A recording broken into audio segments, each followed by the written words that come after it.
Thank you.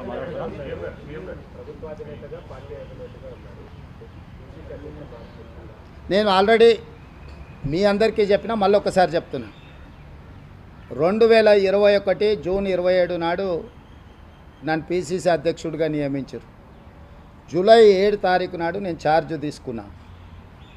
2024 July 7 తారీఖు 3 సంవత్సరాలు పూర్తి కాబోతుంది.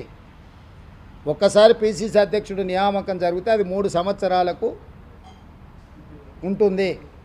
కాబట్టి నేను కాంగ్రెస్ ప్రెసిడెంట్ మల్లికార్జున్ ఖర్గే గారికి, general secretary organisation KC Venugopal గారికి నా 3 సంవత్సరాల పదవీ కాలం పూర్తి అయ్యే లోపల నూతన పిసిసి అధ్యక్షుడిని నియమించండి.